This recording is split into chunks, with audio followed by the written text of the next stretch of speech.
Once the recording starts, this is already telepathic, but becomes more telepathic. It becomes something between the three of us as Atmas, not bodies we have.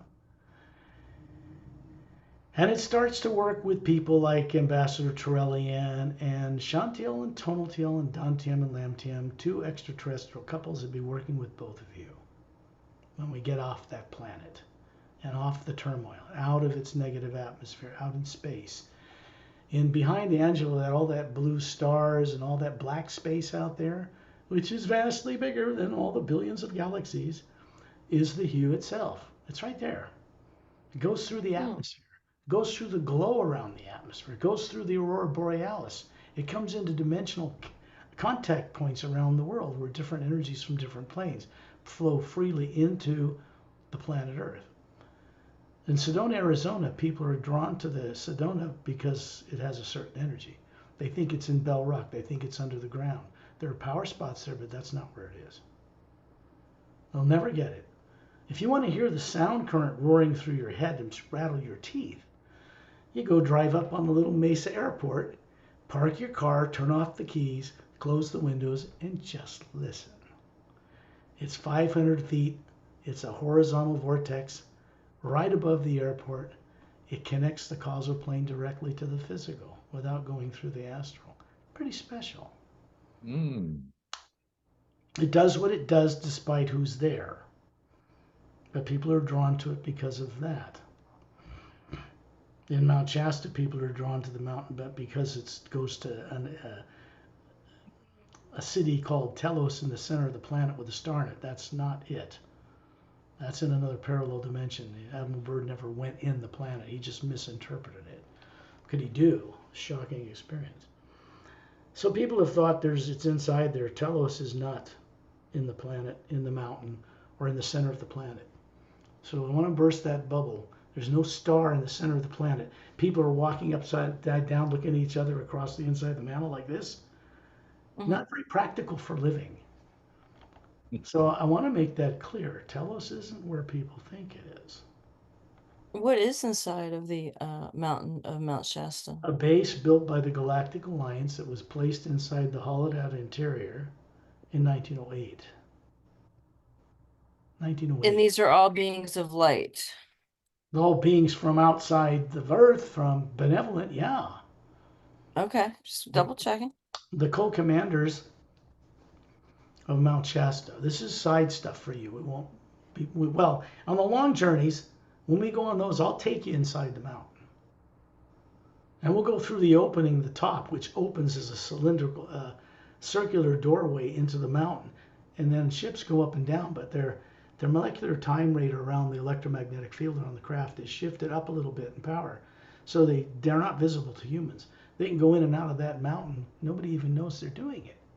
Looks like snow, but it moves aside. It's kind of an illusion. We go on a journey there to go connect the dots between Mount Shasta and the next Earth that's in the third higher parallel dimension above the planet. That's an Earth with a Lemuria and a live moon that never sank and doesn't flip its poles. And the things being prepared there for people on Earth so that we can fix the broken moon we have, and it is busted. Doesn't turn, there's no oxygen, always shows us the same face. That is not normal.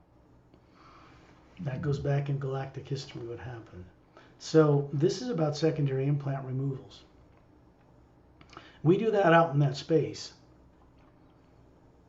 not in Earth's atmosphere, because everything that's ever been done by people, to animals, to plants, to the moon, the sun, the stars, the ocean, the waters, is still recorded inside the atmosphere that surrounds the planet. It does not go out there. You can't bring that stuff out there. An astronaut could go out there carrying his consciousness with it, but it can't be put in the hue out there. It's not nuclear. That black area isn't atomic. Advanced scientists in quantum physics call that zero-point or toroidal energy.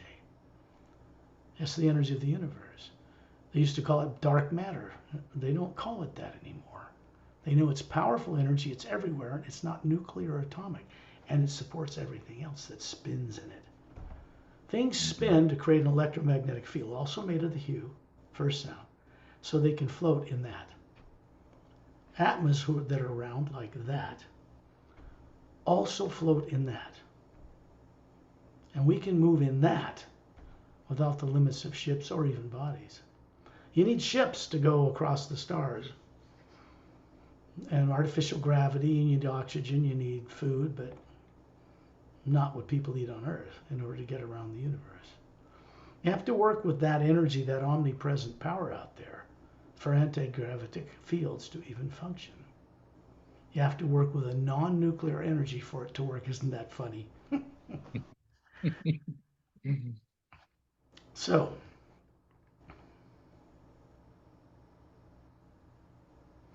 secondary implants cannot be removed on the planet in the atmosphere of Earth. Doesn't matter what anybody says. It cannot be done. As long as a person has a subconscious mind, it cannot be done. And it can't be done by people on Earth who have subconscious minds because they're misdirected. And you won't get any benefit from that. They're done outside in the pure hue, so we're outside of Earth's negatively impacted atmosphere where everything's stored there. Mm-hmm. And then we can begin our journey with beings from other worlds who have never been on planets like this, have not stepped foot on them.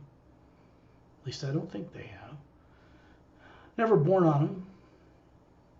They don't incarnate in human bodies through women unconscious. It's very different. And they don't have subconscious minds and have never been implanted. These are the beings we work with. I don't remove implants unless I'm out in space. I've done it, but I choose not to do it because I still have a body on Earth I'm running. I want them to do it so that their work, which is flawless, they don't make mistakes, can be done without the influence of the planet around us. The planet's not cleaned yet for bringing it to the planet where this work could be made available for billions of people. It is available to people through this work right now. Most people on Earth don't know about that yet, but it is ramping up. So we go outside and we do this through the process that you go in every night anyway, both of you. All you do is put your body to sleep. You close your eyes and then you wake up in the morning. Sometimes you remember something. Probably most of the time you don't. Am I right? Most people, yes. I mean, I try to keep a more of an awareness of things, especially in the past couple of years, more than anything. That's good. What about you, Angela? I go through times where I remember and then times where I don't. Right. That's the way most people are. You guys are more aware than most people, though. So, but there's still an implant will still keep you from being able to utilize higher faculties that are required for you to bring what you do out of body back here. The brain and body you grew up with doesn't have any of that. It's not trained in any of it. Has no experience with that. No, you can't get it from school. There's no gurus that teach it I've ever heard of on Earth, which says there's a problem with it. So if people don't start exploring the greater God that is out there, not on this one planet, where it really resides, this omnipresent power, it goes through all the dimensions, up through the void, way up past that, clear up to the ocean of sound and light, into the realm of the silent mentors, the mechanics of the universe, and into the hue expansion ray plane, which was brought into existence fairly recently as well. So when we go on this journey, I'm going to send out the hue. It's going to go in successively higher tones. The overtones are always in play far above that.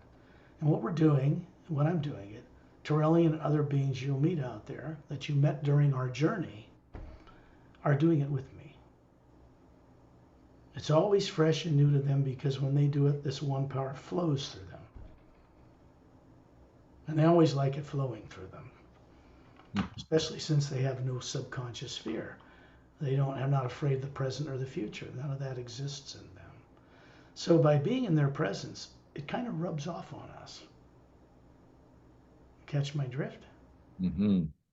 Just like I'm rubbing off on you now. We're rubbing off on each other. And I mean in an atma-to-atma way where the purpose and focus is for recovering what we were made to forget.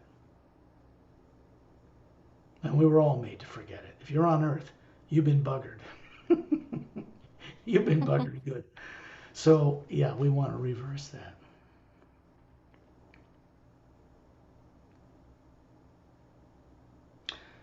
Shantiel and Tonaltiel and Dantium and Lamtiam. I think I described for you in our journey what they look like. Did I do that for you? Do you remember? You did. At least I described their basic physical features. They have bodies that are human, a little taller than us perhaps, a little bit bigger eyes than humans, but very beautiful, just brighter. Usually they have long hair to their shoulders. Their vibration is very high compared to an Earth person. I imagine these two that remove secondary implants would be like angelic to you. If they walked out of a ship, their energy would just pick you up. But you got to remember something. To them, that's just normal.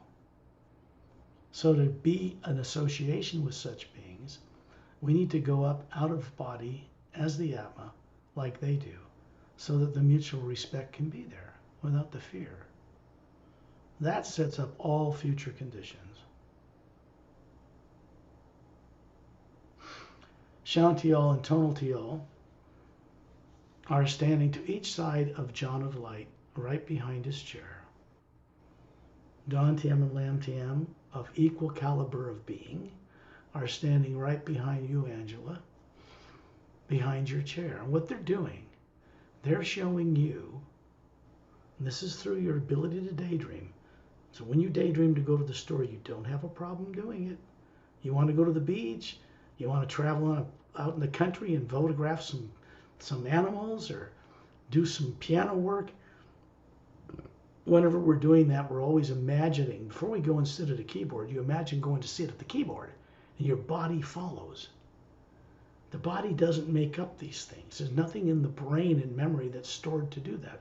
It's the volitional will of the Atma running an energy beam through the pineal gland to make that body work.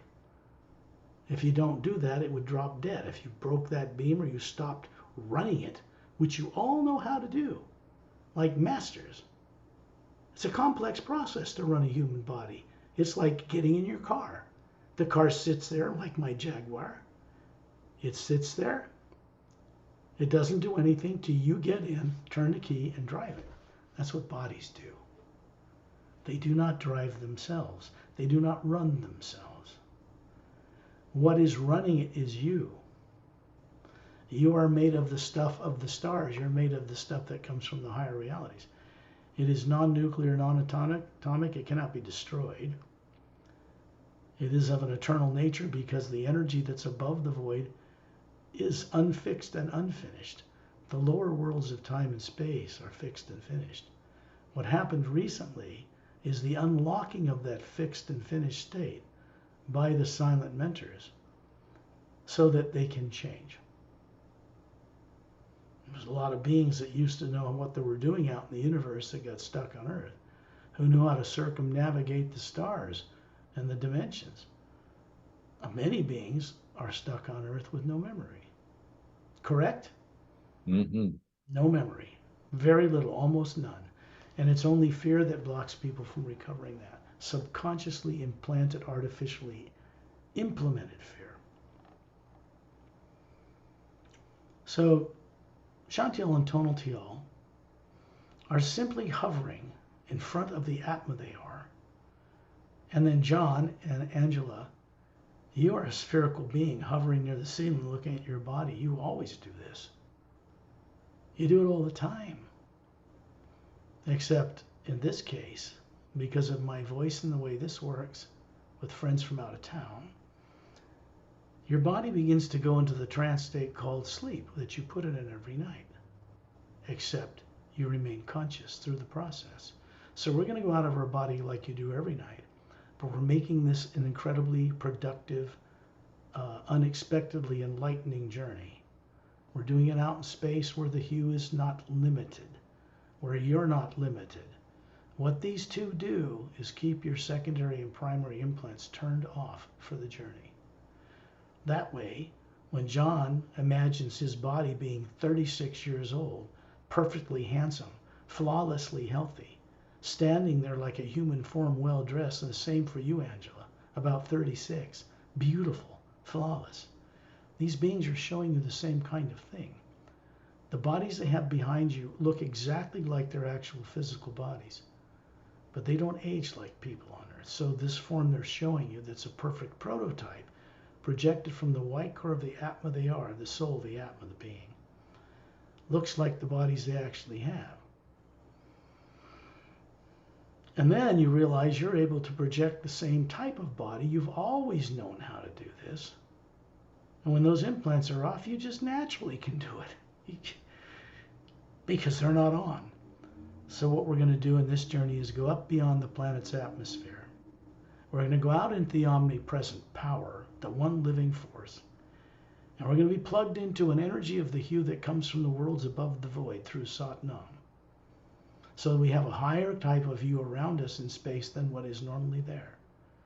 Then we're going to plug into it, which means we're returning to source to plug into it directly, and then it becomes aware of you.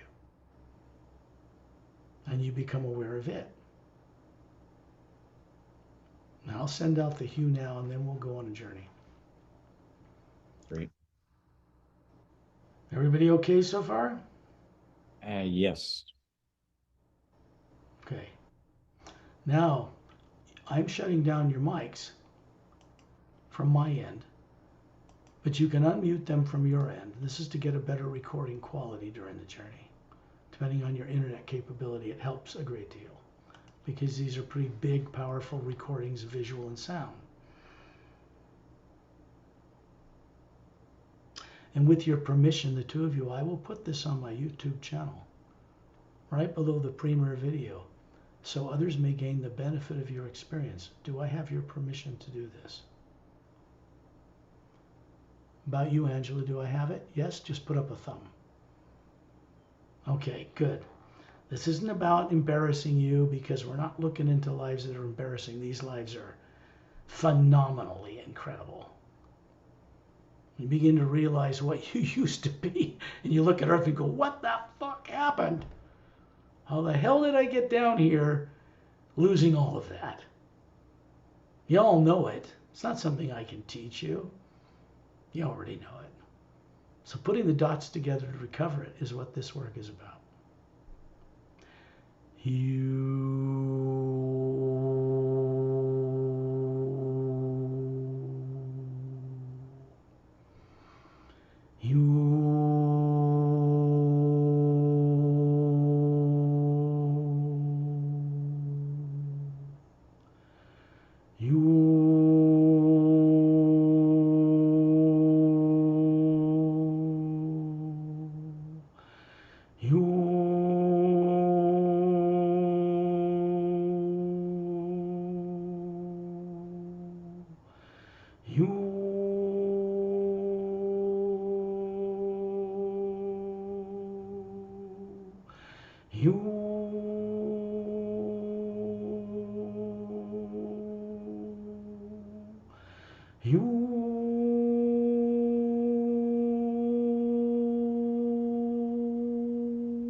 What the folks from out of town and I'm doing is creating a vortex, a doorway between this physical universe out in the hue and the realms above the void.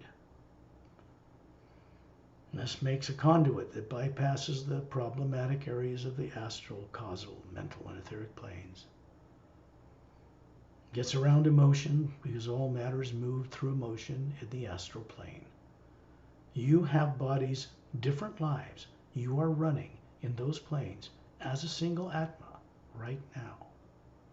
What people call their higher selves, for the most part, aren't really helping people on Earth like they think because they're selfish or unconscious or they don't know what's above or below them anymore. It's our job to recover that and get them working together. These are the body forms of personalities you're running in higher matter streams, higher molecular time rates, in the various dimensions you've heard about. We are responsible for those forms. We cannot shirk that responsibility, but we can wake them up. It isn't about ascending somewhere to go play in freedom, like escaping.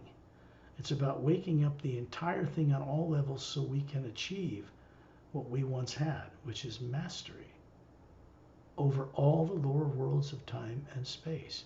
We are co-creators with the source behind all life. Whether we've forgotten it, had it beaten out of us, or been killed and eaten and put on earth.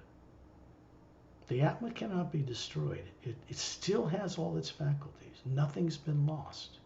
All the lifetimes you've ever lived, in all the dimensions beyond this planet, up into the void, up to Satnam's realm, into the Hue Expansion Ray Academy above that, and all the way up into the higher realities. You're still living in the source. The Atma is multidimensional capable. The mentors of the Say rays, like Turelian, are the silent mentors. They have absolute freedom. They do not mentor people like train them to be masters as master teachers do. They're a separate order of beings. And they run the mechanics of creation. They keep planets spinning on their axis.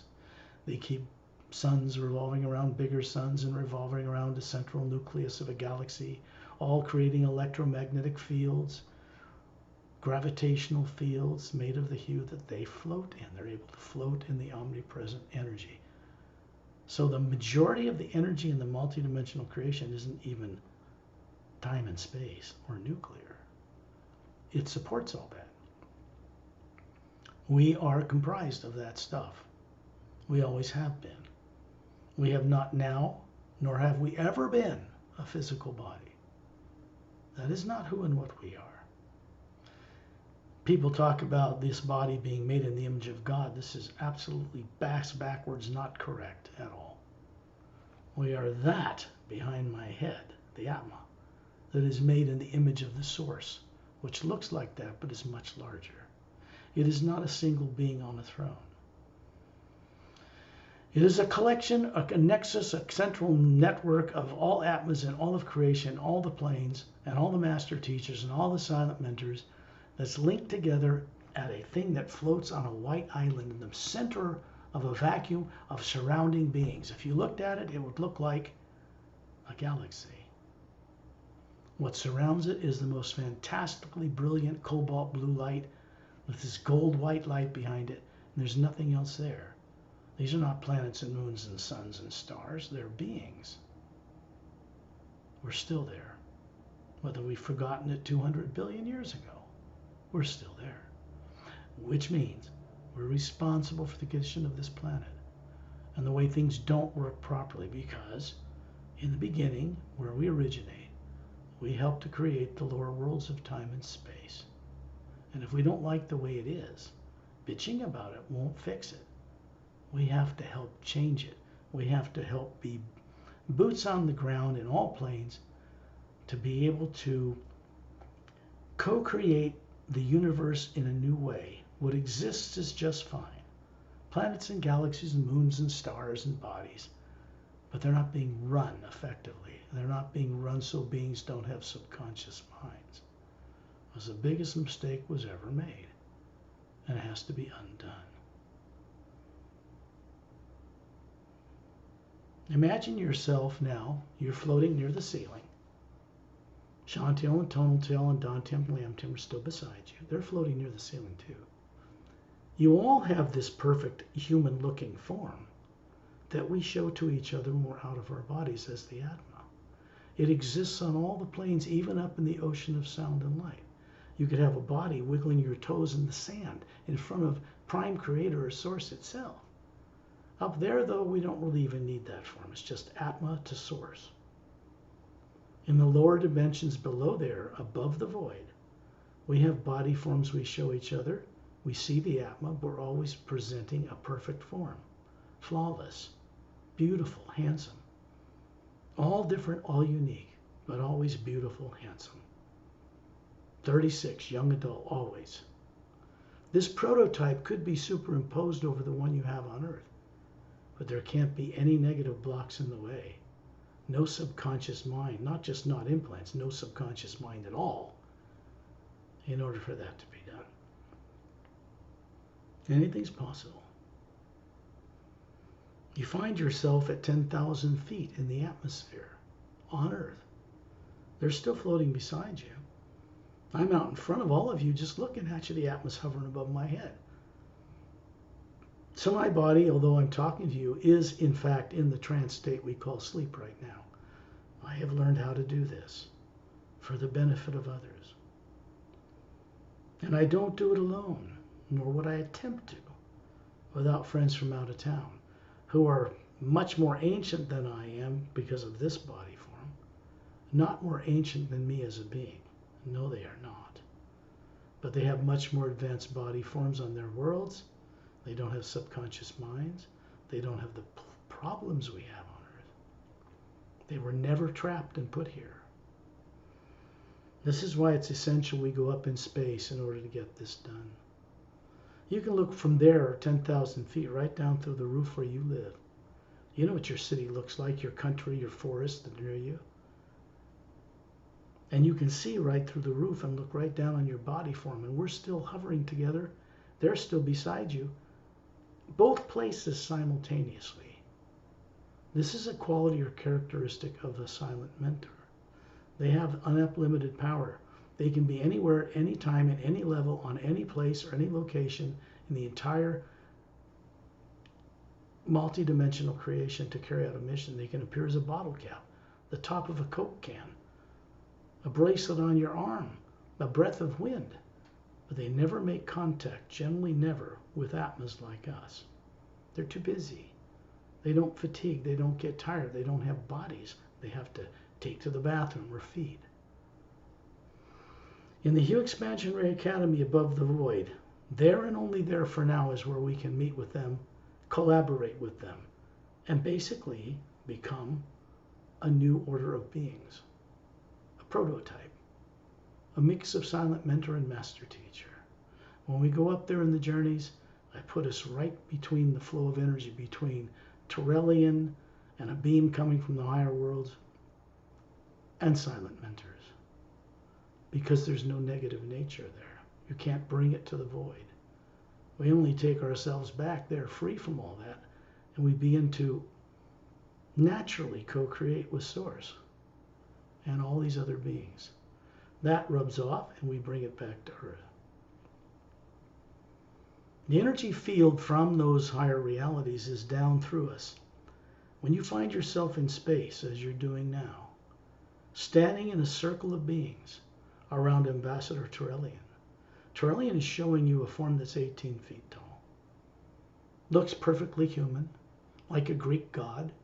Long blonde hair to his shoulders, bigger eyes than humans, slightly pointed ears like an elf. He's got a white gown on, he's in bare feet, he's got his closed fist with 2 thumbs up, and there's a white golden light around him, like a sphere of light that's coming from above. It's brighter hue than the hue that surrounds us. And out here in space, it doesn't appear black to us. You don't have to open your third eye or inner ear. It's coming from 360 degrees, from all the teardrops of the structure that you are, from the white core outward as the Atma. That Atma looks like Source. We are, let's just say we came into existence in the image of the Source. But that is not a body. That's not what we look like. You cannot take a body on Earth to Source. You can't even take it into the astral plane.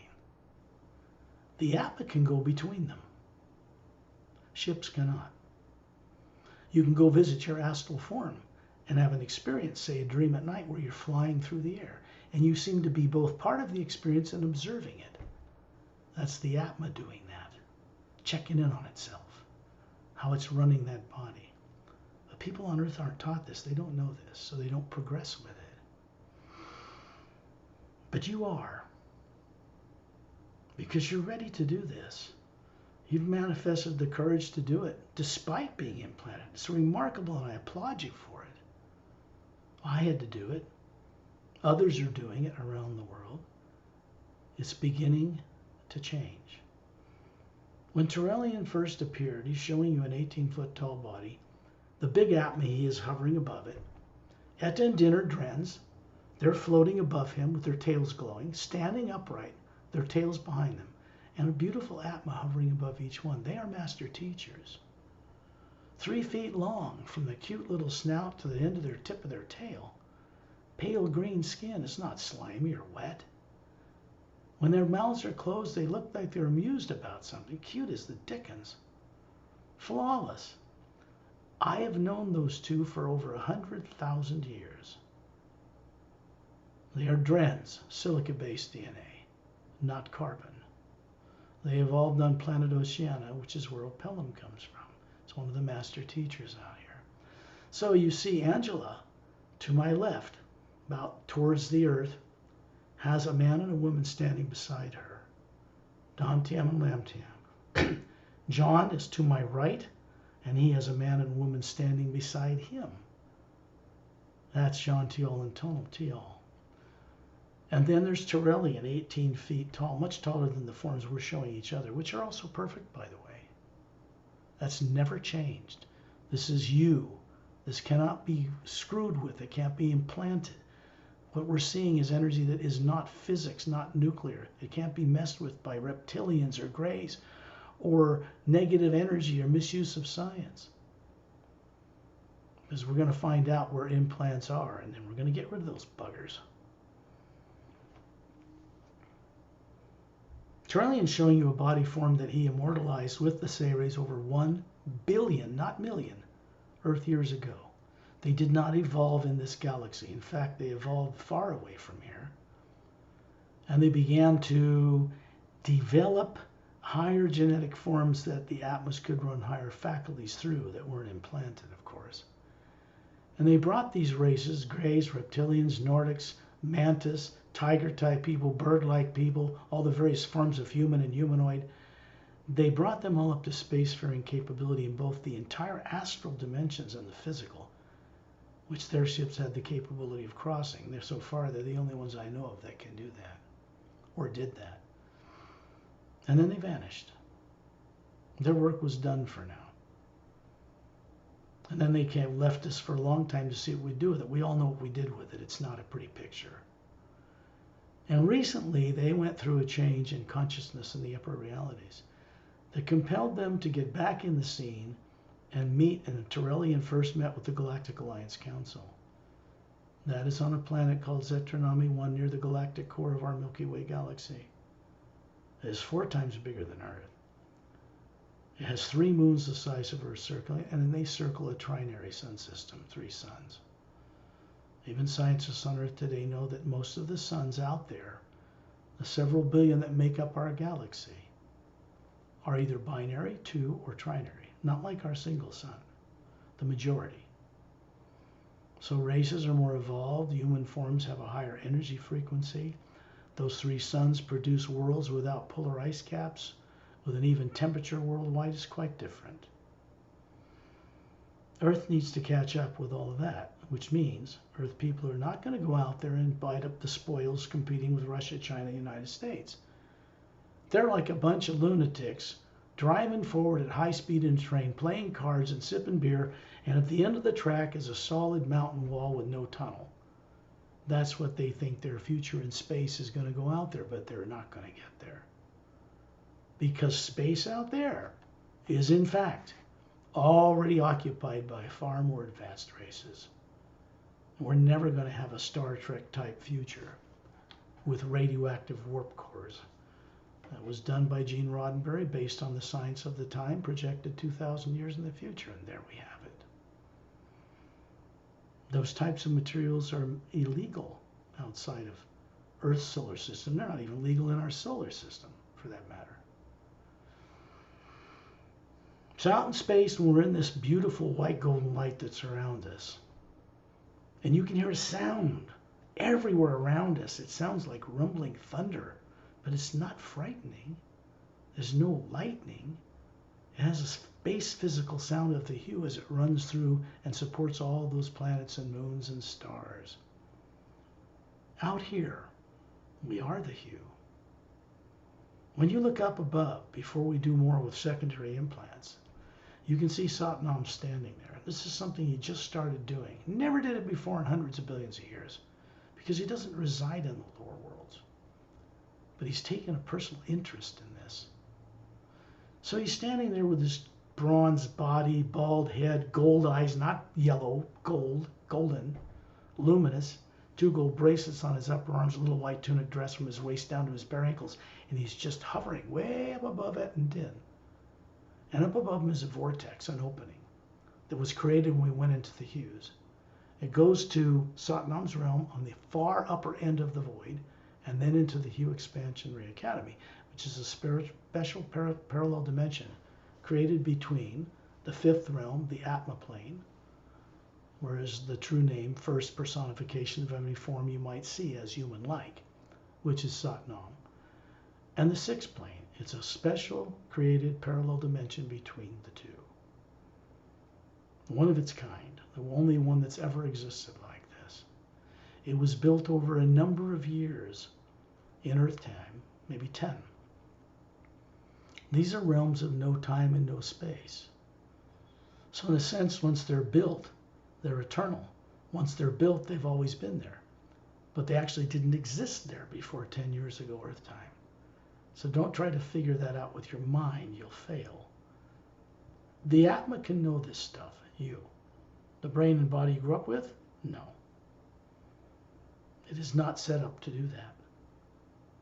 It is designed for you to have experience in the molecular time rate of the matter that makes it up for a planet you're on, to experience and sense and taste and touch and smell and do all this stuff. But at some point, we're supposed to return to the source with all we've learned. Well, that's what I did. I went to the source. I wanted to give something back. I wasn't seeking to get anything from them. I knew this place was messed up. When I got out of this stuff, I figured I might as well co-create ways to fix this place. Or what am I going to do with the rest of my eternity? If you're free, what are you going to do with the rest of your eternity? So I wanted to share this with you. Because we're all the same this way. We are co-creators with the source. We're meant to wake that up completely. So there's this energy coming down through Satnam, through the top of Ambassador Trillian's head, through his hands, and out into space. You're going to notice there's a number of Galactic Alliance personnel that do what Shantiel, Tonaltiel, and Dantium and Lamtium do. They're standing in the circle because these are master teachers, also Galactic Alliance members, who teach in the Hue Expansion Ray Academy now, above the void. They go on these journeys with us. It's practical.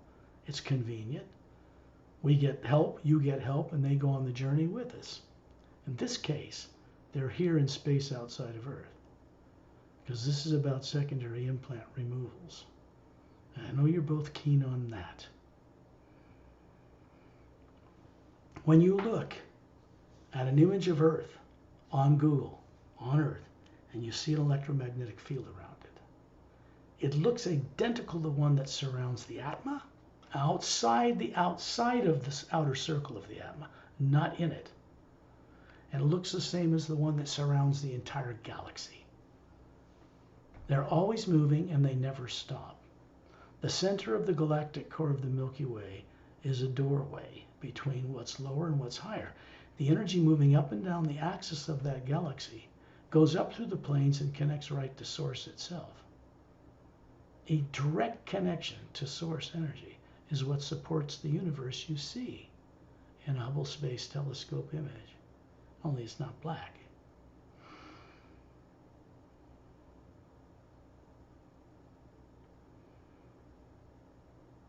When you look out in space, and you look around this circle of beings, you'll see Master Opelum standing to my right.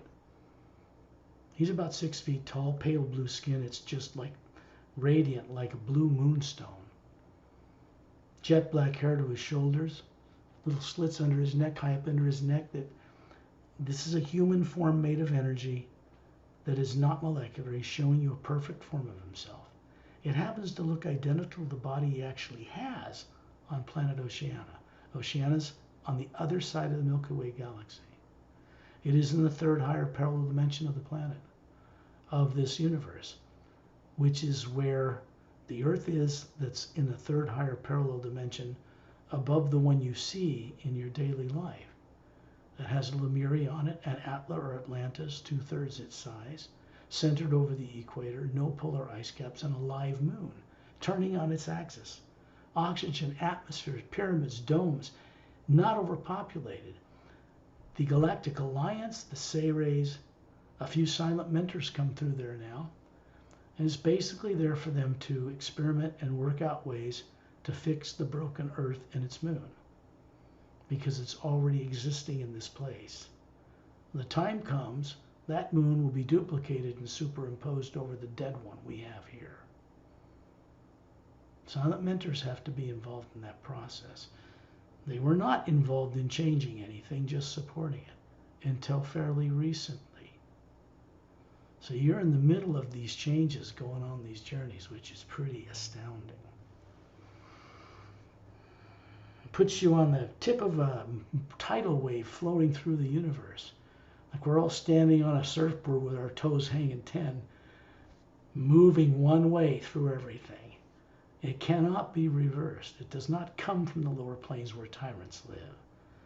Classified people can't touch this. It is moving our way. They know that now. So when they look at these things, which they do, this is beneficial to them as well. They don't want to stay in fear. They don't have to lie to everybody forever and then blow up the world again.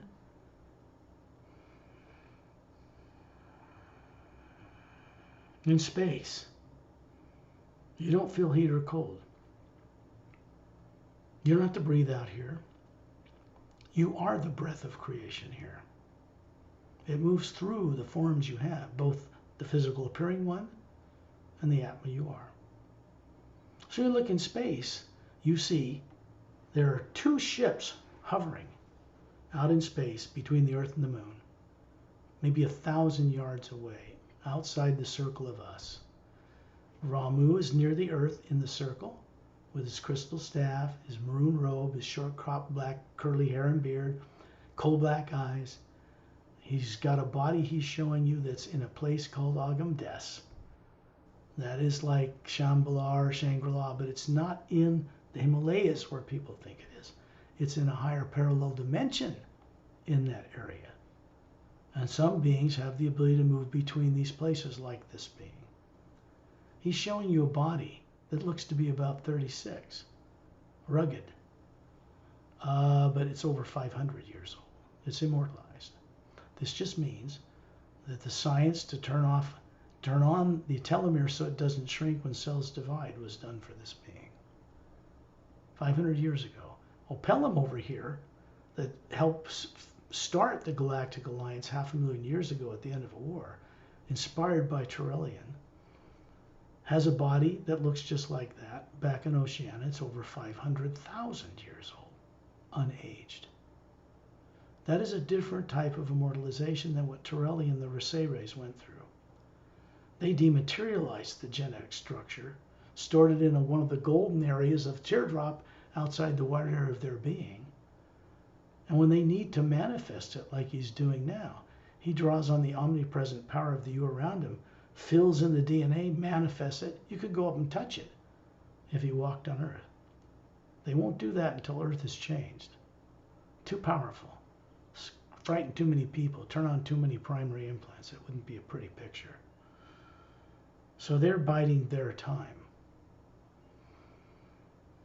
That body was immortalized in such a way that he can take it out, display it, do something, put it back, store it. He doesn't have the burden of pushing it around or feeding it or going to the bathroom.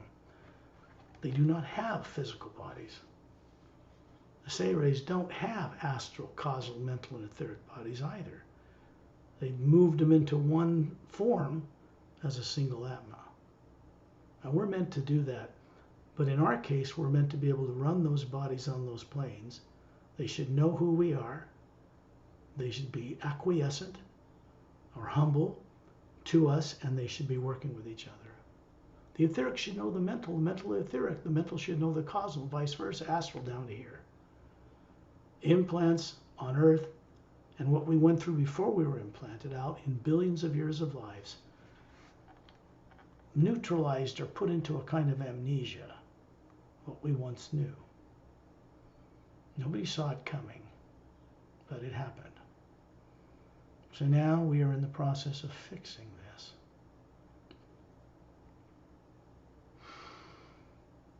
The two ships out there have a blue-gray metallic hull, about 30 feet across, hovering in space, out in the hue, which they use to power their ships, by the way. Just FYI. And you can see through the halls, and you can see 4 couples in each ship. 3 are behind a semicircular control console with luminous, faceted, touch-sensitive crystals. Another couple is sitting shoulder to shoulder in the back of the ship.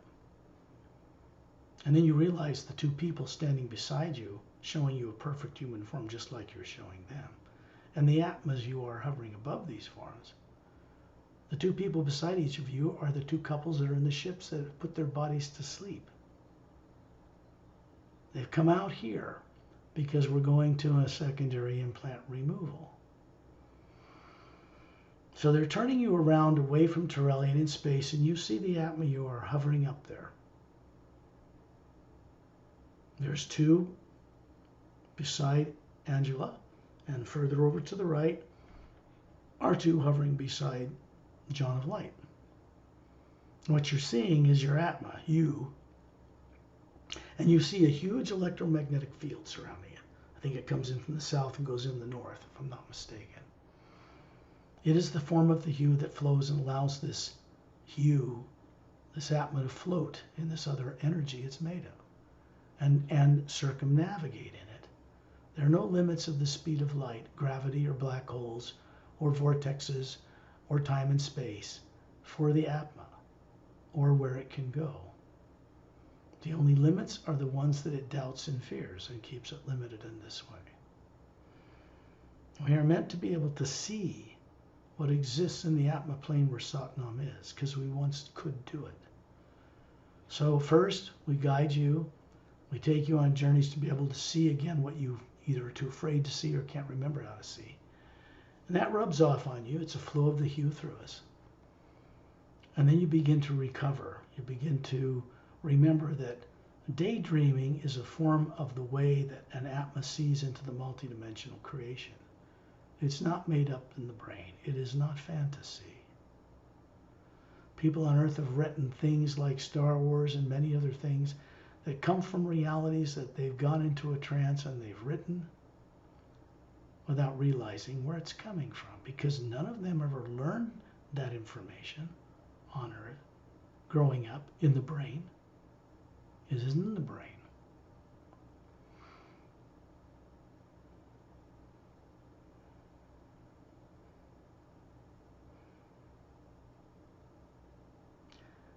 John of Light, they're going to move the physical form that looks like a perfect human up into the electromagnetic field. Looks like a golden light. It's energy that's constantly moving.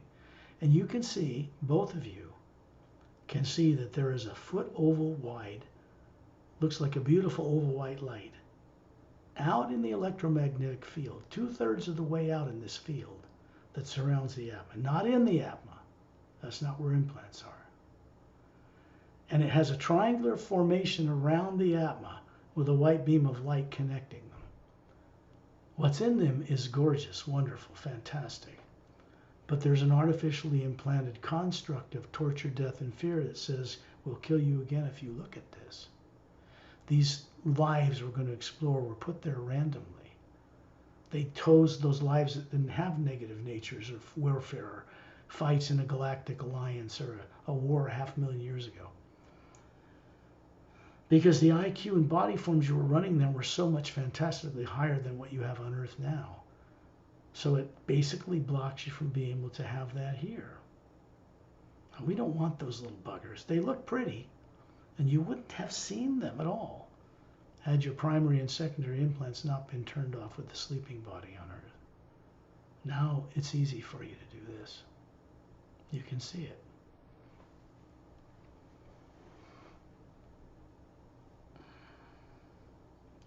And they're moving you, John, up to this left one, which is about 2/3 the way out to the left side, just below the equator of the Atma. And moving you right up into it. And Chantel and Tonalty are putting their palms up out into this and lifting it out. The beams shut off. They're all turned off. And they're bringing this white light up to the face of the body that has eyes to see it objectively. These are transmitted to the Atma that is non-nuclear, non-lower world stuff, so it can perceive things. It's a construct. And when you go into this, you begin to realize that you are standing on the bridge of a ship. And you're standing on the bridge of a ship behind a technician's got a curved control console with crystallines lit up. And there's a big curved bridge window in front of you. And walls of these crystalline touch-sensitive things, and a number of men and women technicians working this. You're on the front end of a 10-mile long cylindrical spaceship. It looks like the one on the front cover of the Sayres Agenda book, but it's one of the bigger ones. That one's only a mile long. These are 10 miles. They're made for going out there in space, not only to vast areas of our galaxy, but to other galaxies as well.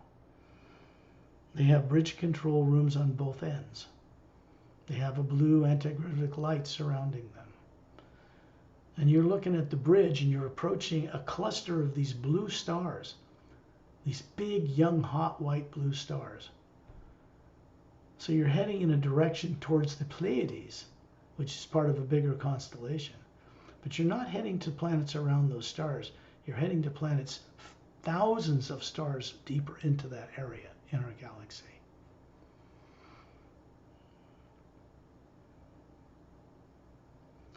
You have a uniform on. It's a blue-gray single form-fitting fabric that fits around your body. You have long jet black hair to your shoulders, emerald green eyes, and pale blue skin.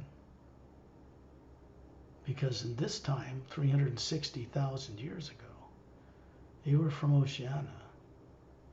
You had a race you could breathe or swim underwater. You were one of many world systems that are run by the Oceanian people, like Opelum, who would be their central leader, you could say. But you have a Galactic Alliance uniform on here. It has a silver pyramid, galaxy on the right chest area.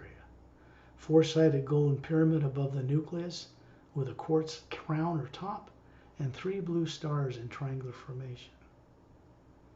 And you're just giving some orders for people to head through these stars, and the ship blurs through them at a very fast rate. And then comes to stop above a planet. In this case, it's planet Oceania, a central governing system, and you're visiting it from the central core planet of Zetronomy 1. Long time ago. Long before you left that life, long before you found yourself on Earth with no memory.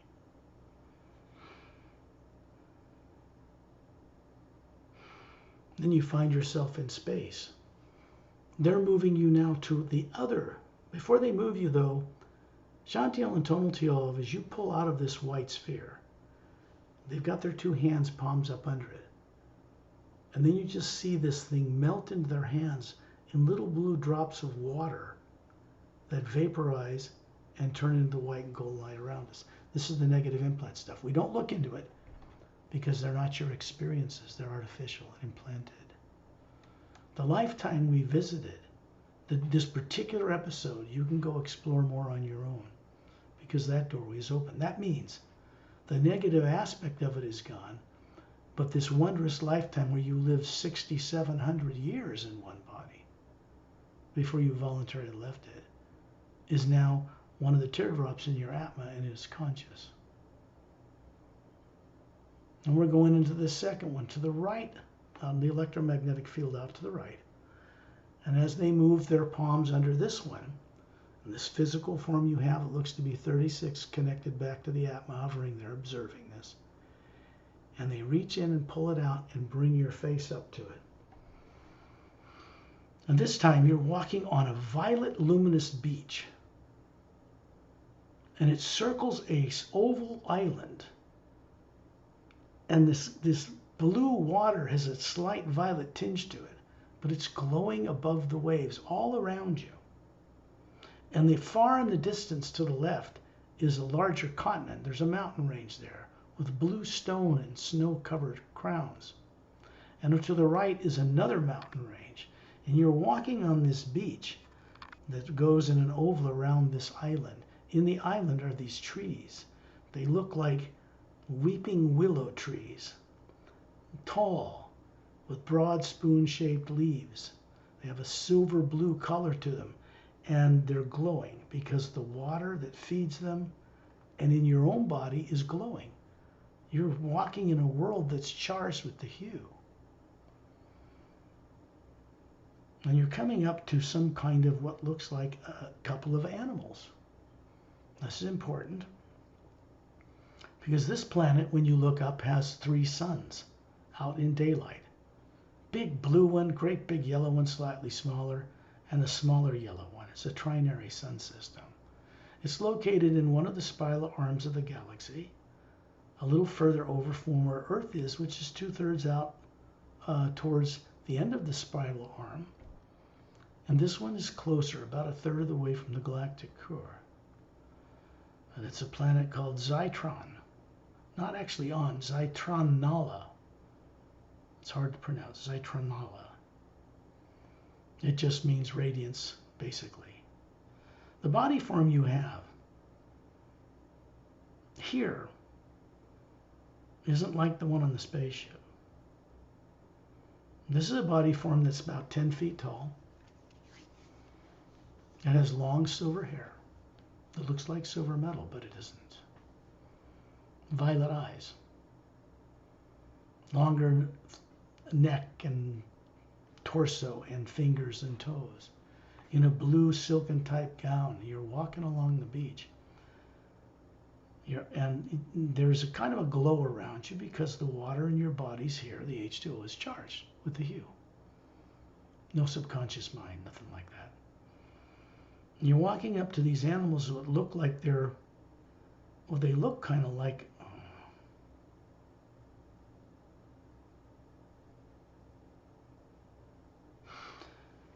they look kind of like a horse in a way. Longer ears, longer neck, and they're walking on their hind legs.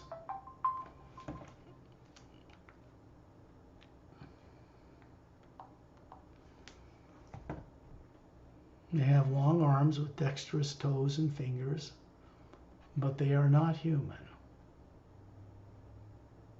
And they have a little ridge along their back and a long tail. They're about as tall as you are, and they're approaching you. It's a male and a female, and 2 young offspring, about half their height. Beautiful blue-green eyes with little red pupils. Straight teeth like a human, but a longer snout, like a dren. And then they're talking with you. The first thing you notice is 2 things. You are an Atma hovering above this advanced humanoid form, and they are Atmas hovering above these so-called animals. And these are friends of yours. They were beings you knew on this planet long ago. This is a little over 650,000 years ago. They were a big organization of world systems, but it wasn't called the Galactic Interdimensional Alliance of Free Worlds at that time. There was no war. This was a beautiful lifetime. You spent hundreds and hundreds of years loving and appreciating these beings who are sentient, just as evolved as you, but their genetic higher structure was not human. This is an important life to remember because it's how you see things now. It's where this is coming from. When we look at creatures on Earth, we begin to realize we're meant to be custodians and caretakers. So people on earth are doing the opposite of what they're meant to do, which is the problem.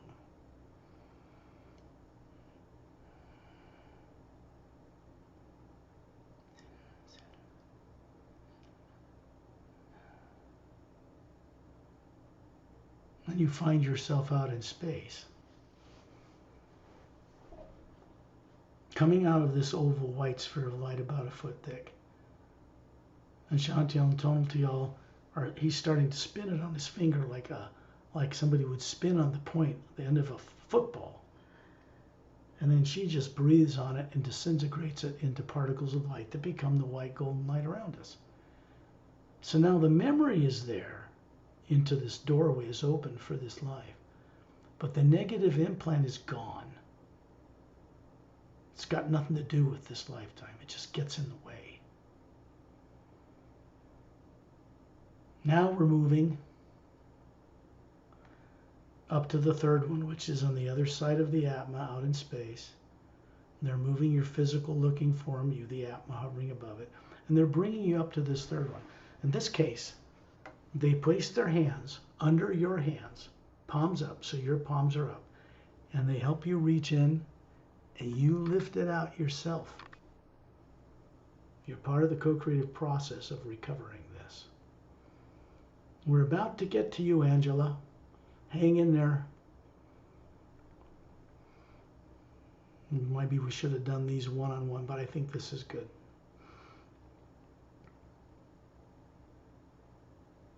When you move into it, you see a big archway. It's like almost the size of a mountain that's hollowed like a U shape. Big stone rock that bridges one mountain on the left and another mountain on the right. At the base of this in the distance, there's a long, narrow, oval, green, luminous lake.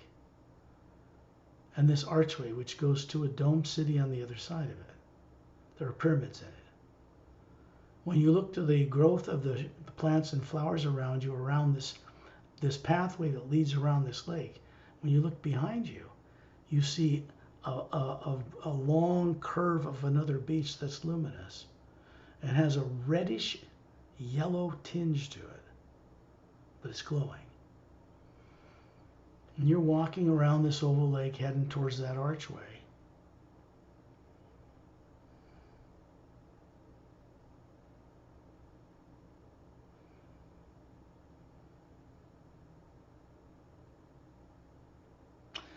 Your body form here has snake-like skin, bald. This is not a bad being. It's about 7 feet tall, has snake-like eyes, beautiful kind of almost ivory snake-like skin, pointed ears, longer fingers. When you walk, you're walking like you're a swan, very stately.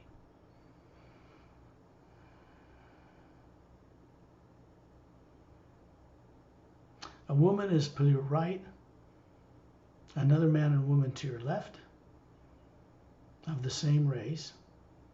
You're chatting, you're talking. The Atma hovering above these forms you all see, you all know each other. This is a body form you lived in over 10,700 years. This one goes back a little further, 2.7 million years. Out on the edge of a spiral arm about 2/3 the way out on the upper side of the galaxy from where Earth is. There wasn't any war.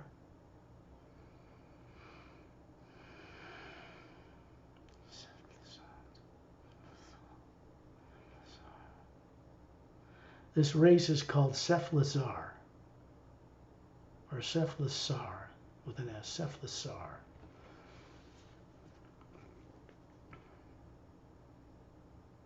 It is a higher form, genetic form of human being. It had 6-stranded DNA, not 2. Which means it was an immortalized form back then. This is not new technology, this is ancient. And you used to know it, both of you. Well. You're chatting with your friends, and you look down and you realize they're there's a kind of an energy around their feet when they walk. There's a green moss on this path, and it's glowing, and when you walk, your slightly glowing feet leave an impression, and the grass springs back up. So this is a planet of life. The charge of the hue is very high here. When you look up, you see two other planets in the daytime sky, bigger than Earth, orbiting this bigger planet, which is at least 4 times bigger than Earth. There are no polar ice caps here. And they are orbiting around a binary sun system too. There's a big yellow one and a smaller yellow one, not like Earth's single sun.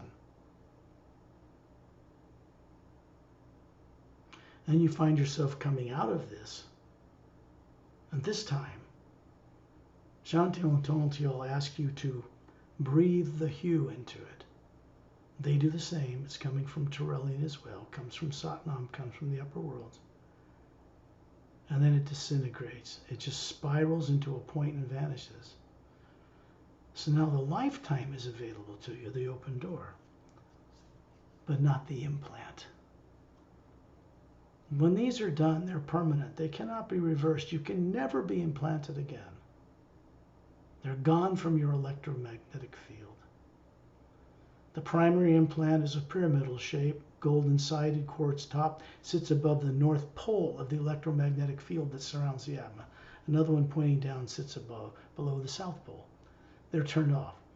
They contain actual experience of torture, death, mutilation probably, and then sticking you as the atma, or compelling you through this process to be into a body on earth with no memory, terrified to remember. But see, this is turned off. You know that's what's in there. And if you have not yet gone into a primary implant review, we will do that.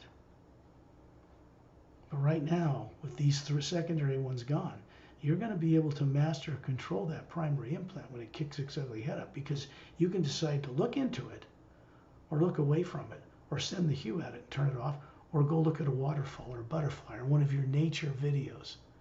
It'll just shut off.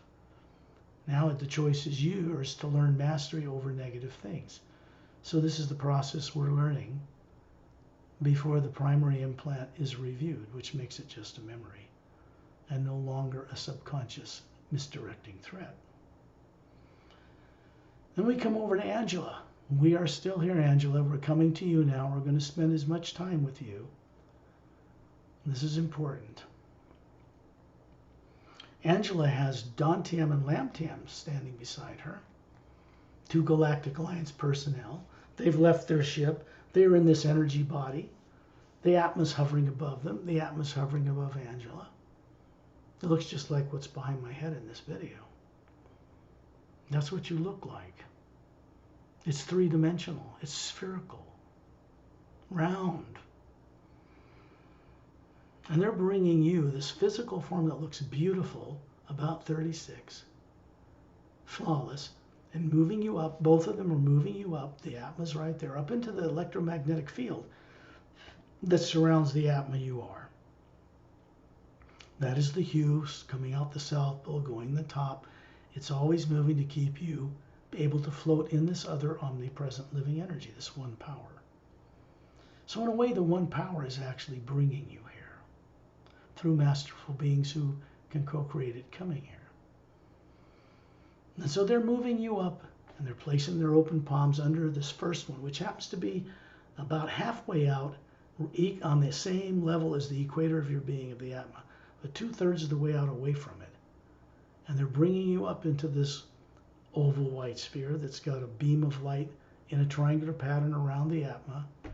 And as soon as they touch it, it shuts off. And then they're moving this oval sphere up to your face so that you can go into it. And as you do, you find yourself, you look like you're about a 10-year-old girl. You have blue, almost blue-gray hair. It shimmers. It's down your back. You have a skin that's like a pink rose, and eyes that are kind of oval, and they have a pale green, white, and a little blue pupil. The ears are roundish, similar to humans, but a little more round. You have long, slender fingers. You've got a little dress on. It's a fabric that's sheer to your body and tends to shimmer like an aurora borealis when you walk. And you're in bare feet and you're walking along a mountain trail. And you're walking through plants that look like they're about 6 feet tall and they're flowering. They have multiple flowers on them, about a foot thick or foot wide. They have a beautiful scent. And in the distance, you're going to a glade that has 4 gigantic blue-green fir-like trees. These are much taller than trees on Earth. The trunks are the size of a house, bigger than a house. Big branches coming out of it. And in the center is a fountain. And these are on many Galactic Alliance world systems. This is 157,000 years ago. And you are a girl on a planet. You're going up to meet parents that are standing around this fountain. It has a blue stone, has a golden white light pouring out the top of it in 3 spurts, and then it comes down and lands in the fountain, drops over the side into a surrounding pool. It's beautiful stone steps that circle the outside of this. These long, tall fir trees have these radiant needles, and they're glowing. Now, when you come up to this fountain and greet these are your parents. At 10, you would have been about 87 years old compared to an Earth person thereabouts on this planet. So that means you lived in this life 2,700 years before you voluntarily left it. You were part of the Galactic Alliance, and you were a scientist when you grew up. So if you go into the life from this beautiful childhood, you can move it forward and see what happened, which we don't have the time to do here, of course, but your parents are taller, of course. They look to be about 40, trim, flawless. They're actually many, many hundreds of years old. Almost 900 something in this life. And you live to be quite ancient in this life compared to an Earth person.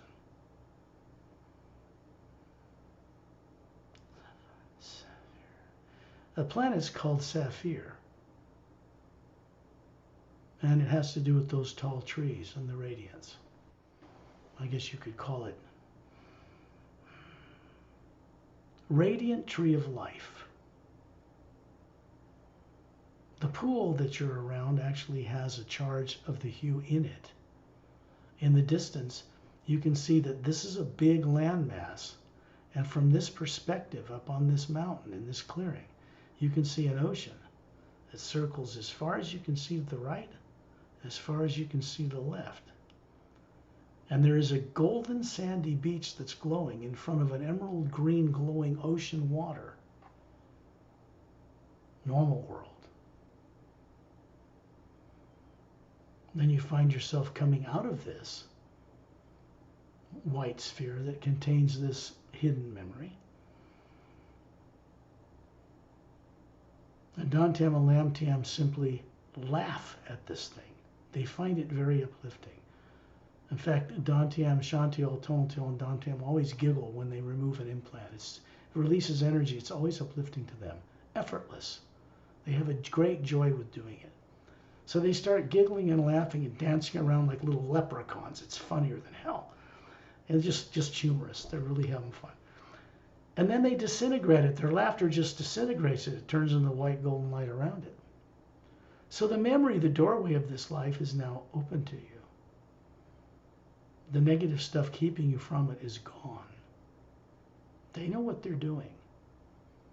They're moving you over to the right now, to electromagnetic field, the toroidal zero-point energy, the hue that surrounds the outside of the abdomen, over to the right. And they're bringing this form that can see and touch and taste and smell here.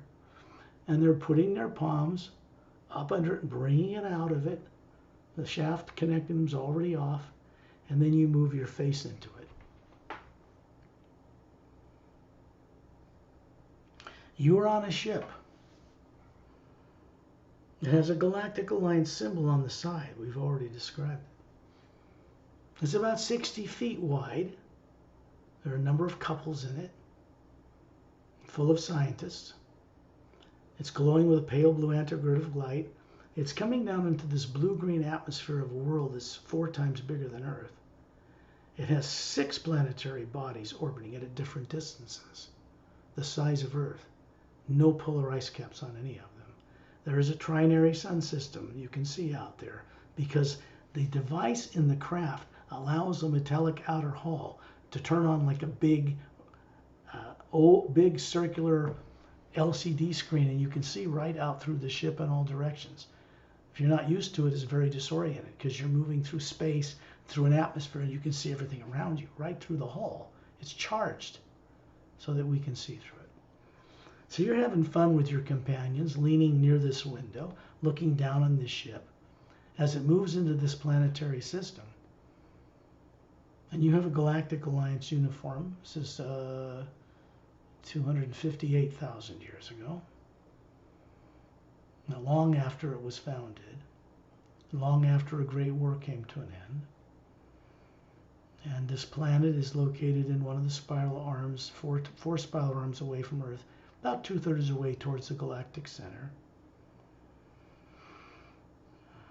And as the ship moves down in this, and all of you dozen couples are looking down or outside of these tables that are in front of this turned on hull that you can look through like a view screen.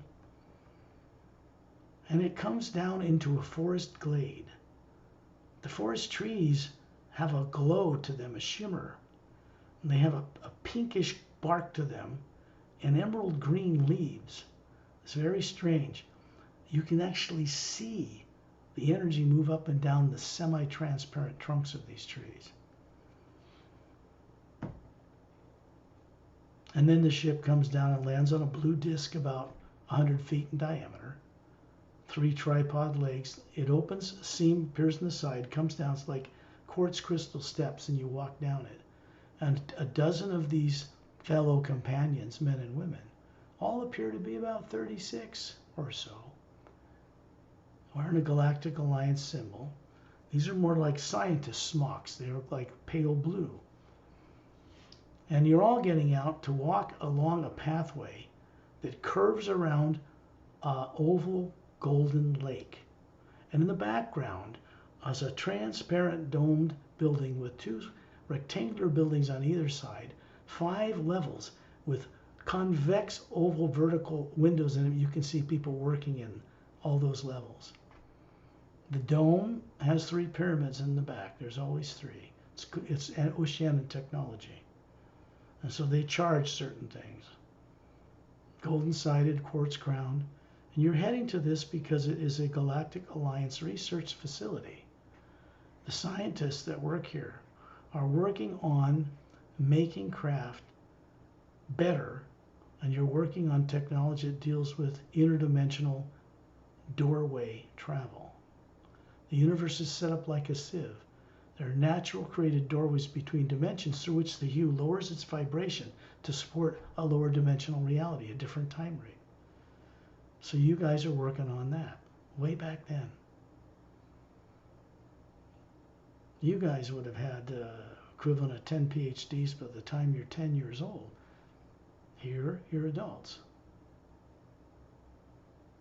Then you're pulled out of this energy of this lifetime. Your face comes out of the white oval light.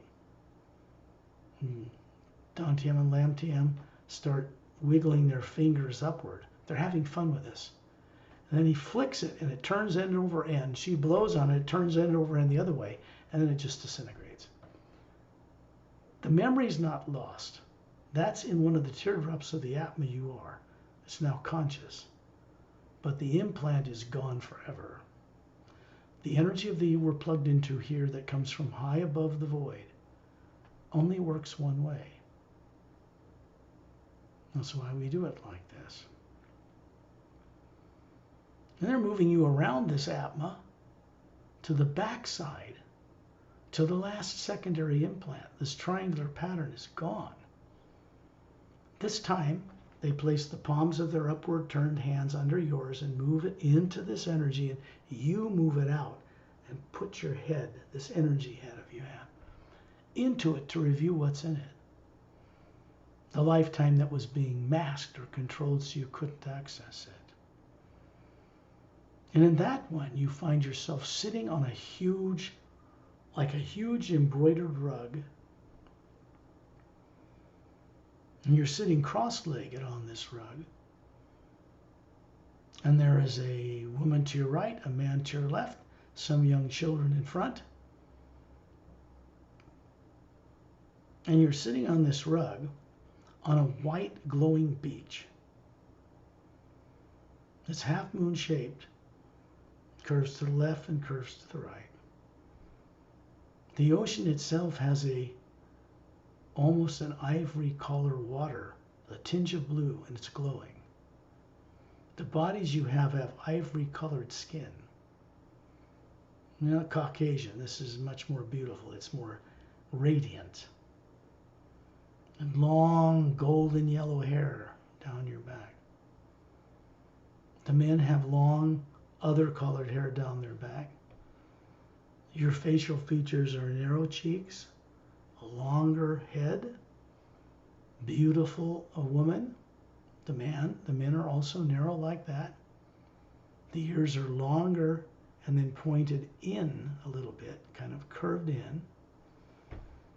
And you're doing something with your hands, long, slender fingers, and you're making energy dance in the air in front of these people, something you're talented at.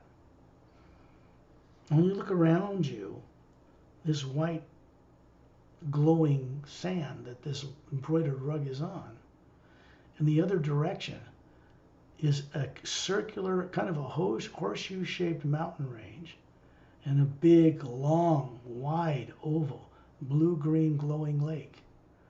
There are people standing on inch-thick anti-gravitic disks that are Galactic Alliance technology. They're gravitationally grounded to it, and they can fly it up through the air, do loops and somersaults, and there's some adults and children chasing each other and playing. And they come over and they land on this white sand, get off the discs, and as they step off them, they're hovering above the sand. 3 little legs come down, and the outer ring comes down and settles to the sand. They shut off. And they come over and sit down on the sand around you. And what you're doing is waving your hands, and you're forming the image of another world. It's like a holographic projection. And it's more advanced than this world. And there are many races of beings walking around a dome and several fountains. And then others start waving their hands and adding something to the image, and it begins to grow and expand.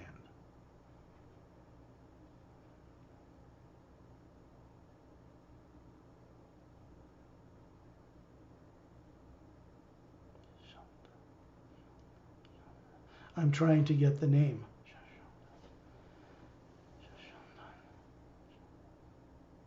It's hard to pronounce in that language. It's Shashanta, I think. Shashanta, yeah. Okay.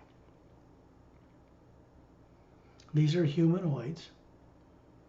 You had a lifetime there that was, this one was a more ancient one. Maybe 400 and some thousand years. Also part of the Galactic Alliance after it was formed 500,000 years ago.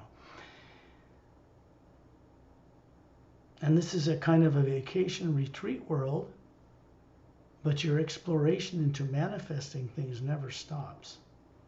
So even when you're playing, you and your friends are always creating something new, which is very cool. Remember, this is a lifetime you live for 7,800 years maybe. And this time you look to be about 38 maybe. Which makes you several hundred years old here or more. This is stuff that you had long ago. A much higher IQ, much higher nervous system, 4-stranded DNA at least. The Say race have 12-stranded DNA. People on Earth too. This is old stuff, folks, not new.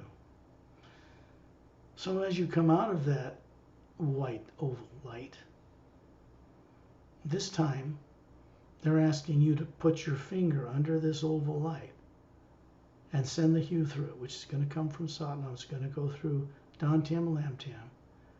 And as it moves through your finger, this thing starts spiraling upward and vanishes. And then all of you start chuckling and laughing because the energy released is exhilarating upward. So Dantium and Lamtium start doing a little jig like little Irish leprechauns, and you start doing it with them, and I'm laughing my ass off. We're just thinking it's funnier. Even Torellian's laughing, and he doesn't laugh very often. That's funny. So these 6 lifetimes are now available to you. The door is open. They're conscious.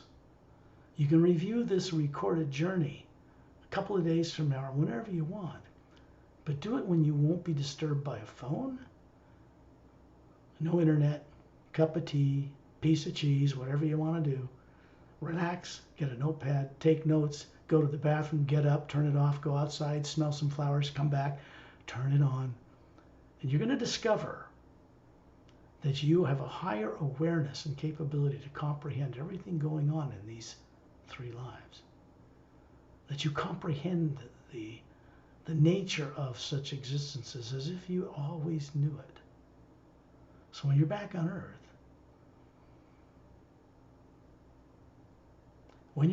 Earth, you're bringing this with you. Remember, your Earth personality and nervous system never grew up learning any of this. This cannot be made up in a human brain like fantasizing about something. It's not in our brains on Earth. It never was. This is the stuff that Atmas are made of. This is the stuff of the source behind all life, which we are made from.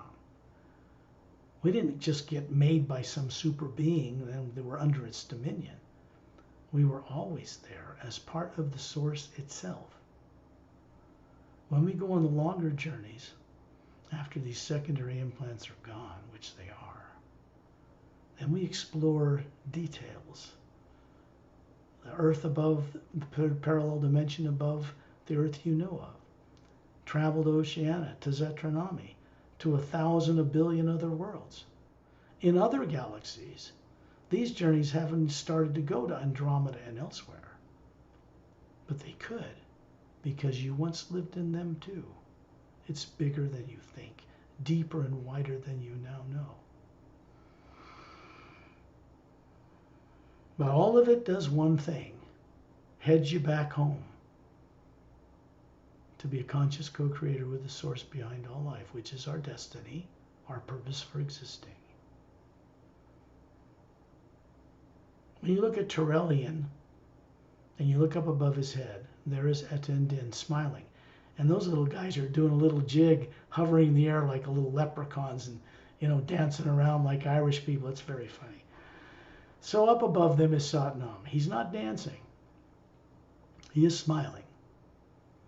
And then he points up through that vortex.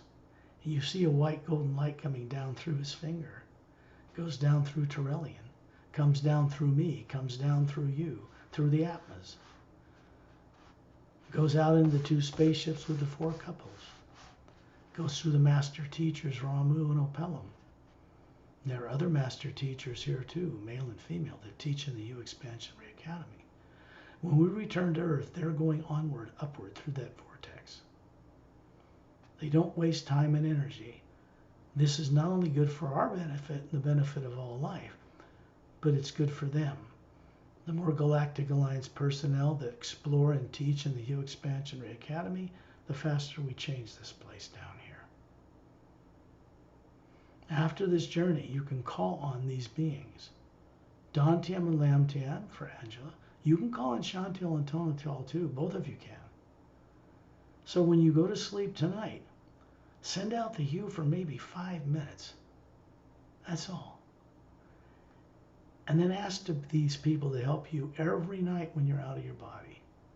And if you do that, Angela, They will. You just have to work with a little bit. Don't be lazy. This is effortless stuff. It's easy to do. It's not a big deal. The more the you flows through you, and the more everything you never wanted to keep that gets in your way will just drop away. How you eat, how you live, everything. You don't have to worry about it. You don't have to try to make anything happen. It just happens, which is pretty cool. So you find yourselves back hovering above, near the ceiling, on Earth, looking at your body, and these two beings beside each of you are still there. The energy moves through the roof, through all of you, through the electromagnetic field surrounding the atmosphere that has no secondary implants now.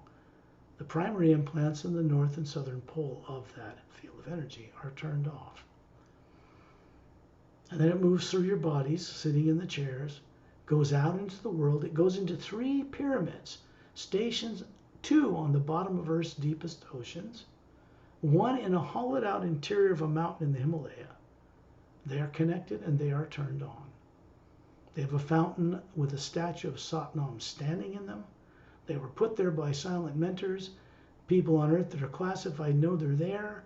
They can't do anything with them. They can't attack them. They can't approach them. They can't do anything. They're there for a reason. They go out, this energy, into a bigger pyramid stationed between 2 stable asteroids in the asteroid field. That was a planet that blew up millions of years ago, referred to as Maldek. And then it goes from there, in which this asteroid field circles in the orbit of a planet between Mars and Jupiter. And it goes out into larger pyramids now being stationed between stars. It goes to the central galactic axis of the galaxy and up the white golden shaft of light. And it never stops moving. It's like the sign of infinity. It moves through us for our benefit now, consciously, and then goes on its way elsewhere for the benefit of others, not just people on Earth. Now when you're ready, open your eyes and come just be fully back here. We're fine. We actually got this done in just under 2 hours, including discussions before we left, which is good. I've been trying to reach this time period for these things. Now, if you would, turn on your mics so we can have a little fun, more fun than we've already had. Hey, Lou. Hey, now.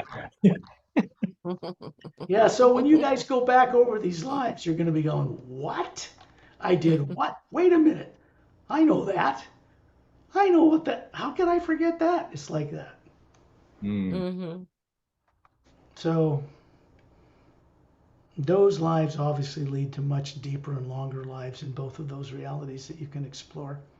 The main point is that you understand that those lives had no negative nature. You didn't have subconscious minds then. There was no reptilians or greys. There was no war, not near where you were.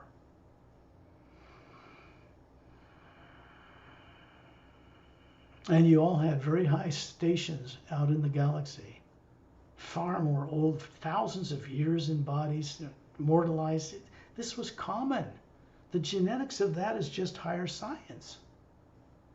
Turning on a sound wave that affects the telomeres on the end of DNA can switch it this way and they won't shrink when the cells divide. We don't age. That's all it is. There's over 1 billion genomes mapped out by supercomputers on Earth today. And people know there's some kind of switch, but they don't know how to access them yet.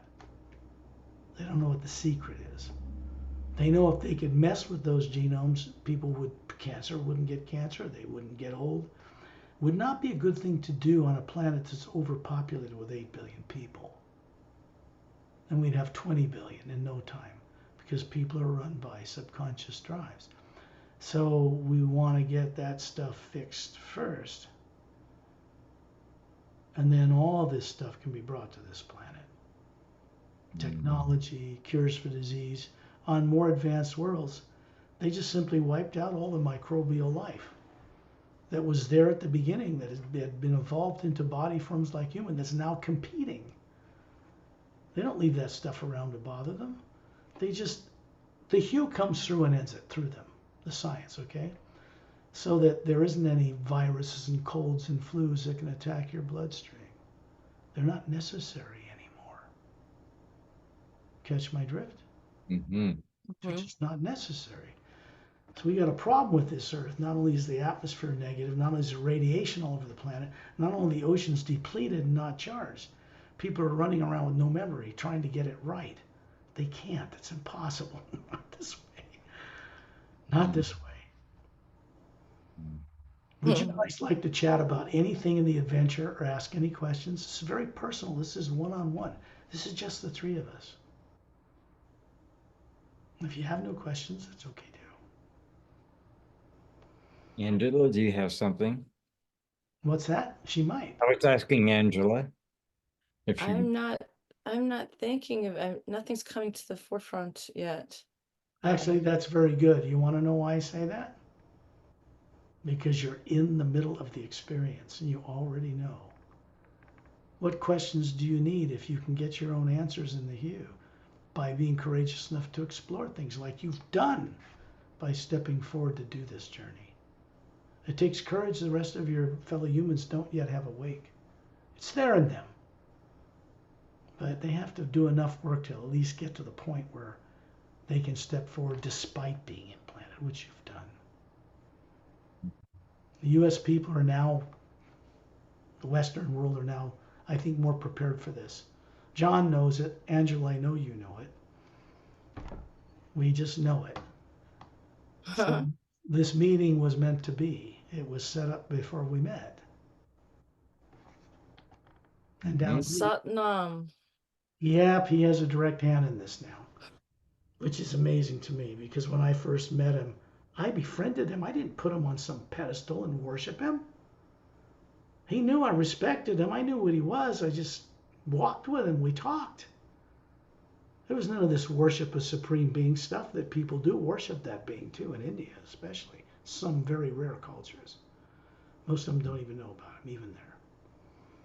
And when I got up to Siagam Purusha in the world just before the ocean of sound and light, terrorizing, powerful being, but that's only if you look at it that way. The energies that swirl around him are gargoylean, out and in, and moving, strange stuff, but he's beautiful. It's huge, radiant sphere of light. I says, that guy's got to be lonely. I'll bet he's afraid of him. I'm going to be his friend. So I made friends with him. We're buddies. He is a presence in all the power in the universe coming from him to gradate it down from the higher reality and generate it downward into a little bit less powerful hue to support different levels of molecular time rate all the way down through the planes. So when I go see him, I'm always of a giving nature. He doesn't need anything, but I'm just his friend. We're friends. I'm friends with the source behind all life, prime creator. Why wouldn't you be? You're made of the same thing, for crying out loud. And when you look at it, you find yourself saying, I'm that. It's like when you see Satnam, you say, I'm that. Meaning he represents a pure form of human-looking form that's energy, and behind it is the Atma, and yes, we are that. That is a form of self-realization. Merging and being in the source itself, the ocean of sound and light, is what we call the beginning of God realization. Our understanding of our co-creative purpose with that source is God realization. And it has a depth that never ends the further we go into it. So now that mystery is solved for you too, because you now know it. You always kind of did. It's just got to be brought to the surface. Are you guys done with this journey now, or would you like to chat about the flowers in the field in your backyard? I don't know. Whatever. I was just going to say, when we got to Oceania, I just knew, I knew that was my reality, you know? You even look Oceanian to me now, but your skin's not the right color. Angie always reminds me of this Galactic Alliance scientist, very advanced, very sophisticated. I don't know why, just is. You said I do? I remind you of that? Yeah. That's interesting. I loved all my lifetimes that we went to. Oh, they were beautiful. And that's what they And are, beautiful and fantastic. You can't you can't read about this stuff on Earth and go to a college and say, here's what you were. You have to go out in the Atma. The Atma can comprehend such things, see such things. It's multidimensional and characteristic. It's spherical. Each of those teardrops is a different faculty. You can comprehend the whole multidimensional universe with that. It's already in it. You don't go get it and learn it later, become evolved and immortalized being later. You already are. And now we're going through something extraordinary, co-creatively. And we're not trying to figure out how we might do something or could do something with doubt and fear. We're with childlike wonder moving forward in the you now to discover from the one power that manifests all things, not if we'll do it, but how we did it. How we did it. Because it's created in the upper realities first and then changes down here, right through all the bodies you're running. So we have to get above the void to really change anything. So ultimately, these journeys bring people there. Well, go ahead, John. I was just going to say, and that makes the change possible because you're making it from above. You Correct. can't do down here. You can't do anything from down here, right? You got to go above first. You got to go high. You got to go where your home is. You got to go into the pure positive. You got to go into an area that has no negative nature. You can't even bring it to the edge of the void, above the etheric. It does not go in. I don't care who you are, how godly anybody is, what guru, they cannot cross that void unless, one, they're invited. And Sat Nam oversees that. You go across the void, you want to get to the shore of his realm. You're already invited. I mean, it's like you're like, people in high places. Which I think is cute as hell. Gets a kick out of you two. You're fun. I'm so glad we met. I'm so delighted to know you again. It's just fantastic. We three. We too, I guess. I love you guys. Come on. What is that? I love you too. I'll bet you I've known you for several billion years. You want to bet? I think you'll lose the bet if you bet against me. But what do you bet? That you've been around, we've known each other for billions of years and crossed paths many times. No, what are you betting with? We don't, it's not going to be money. So No. It's just like, if you lose the bet, you get good stuff anyway. Yeah. You can't lose. It's just expression. Win-win. Well, I've stopped the recording. Oh, no, I haven't yet. Now I will.